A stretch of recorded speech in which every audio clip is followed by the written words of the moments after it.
The birth of Ymir. First flesh of the cosmos. Nothing intended it, nothing called for it. And yet, within the yawning hollow of Ginnungagap, where cold crept outward and heat pressed inward, something began to gather. The rime from Niflheim flowed endlessly. Ancient rivers of frost and venom, heavier than stone, slower than time. From Muspelheim came warmth, not raging flame, but pressure and unrest, the refusal to remain still. Where they met, the ice did not shatter. It softened. The frost wept. Drops formed where none had ever fallen. There was no ground to receive them, no gravity to guide them, yet still they gathered, drawn together by a law not yet written, but already obeyed. The void accepted them. Ginnungagap, once empty of substance, now held weight. The pooling matter thickened, layer upon layer, carrying the memory of both realms within it. The endurance of cold and the agitation of heat. It neither froze nor burned. It lingered, suspended between states, refusing to choose. And in that lingering form began. Not suddenly, not violently, not with breath or sound. Form emerged the way mountains rise from the sea, slowly over spans too vast to measure, through accumulation rather than design. The mass grew.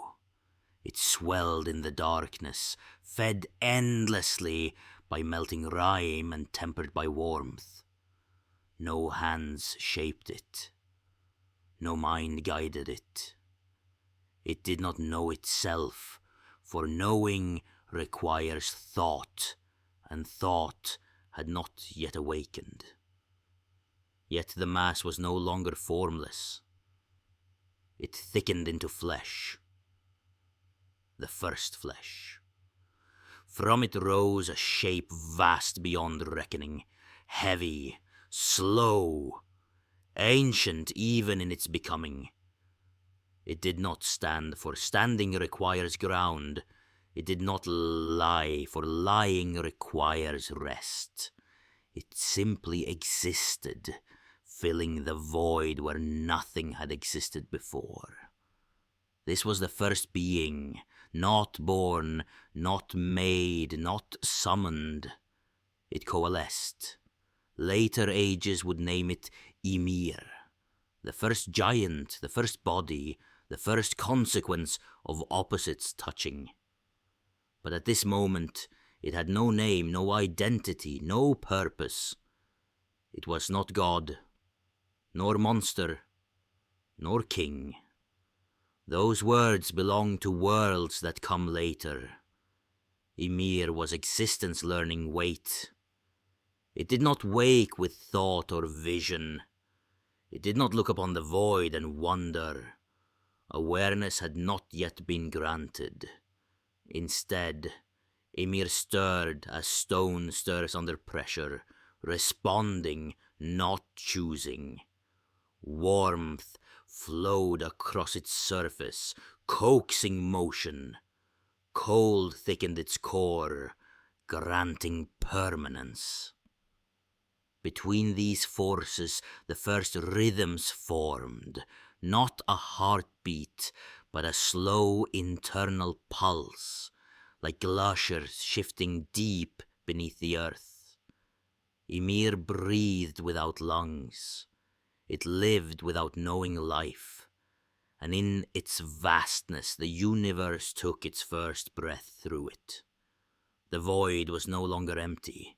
Ginnungagap had been changed forever. The silence beneath it did not resist. It did not approve. It endured as it always had, untouched by meaning. But the fracture it bore had deepened, and through that deepening, the first being had crossed a threshold from possibility into reality. Ymir's body radiated the cold of Niflheim and the warmth of Muspelheim. It was not balanced. It was contested. Within its flesh, opposites strained against one another, locked in a tension that would never resolve. This tension was life. From it came growth without intent, expansion without plan. Ymir's form continued to swell, fed endlessly by the ceaseless meeting of frost and heat. It became immense beyond imagination, larger than any world that would later be formed from it. Still, it did not rule. Ruling requires will. Ymir had none. It was not evil, for evil requires choice. It was not good, for good requires intention. It was raw being, unshaped by morality, older than law, older than fear. And yet, existence had learned something new through it. Where there is flesh, there can be division. Where there is division, there can be multiplication. As Ymir's vast body shifted in its half-sleep, moisture gathered upon its skin. Warmth pressed outward, cold tightened inward. And from this interaction, new forms began to stir. From Ymir's own substance, life would soon spill forth. Not through desire, not through creation, but through inevitability. The cosmos had crossed a line it could not retreat from. There was now a body, and where there is a body, there will one day be blood. The void, once silent and empty, now held a presence so massive it bent the balance of existence around it. Niflheim's frost fed it endlessly. Muspelheim's warmth shaped it endlessly. Ginnungagap became not merely a space between, but a cradle. Ymir lay at the center of all things, unaware that it was central, unaware that all futures now leaned upon its continued existence. For with the birth of flesh came a truth the gods would later learn too late.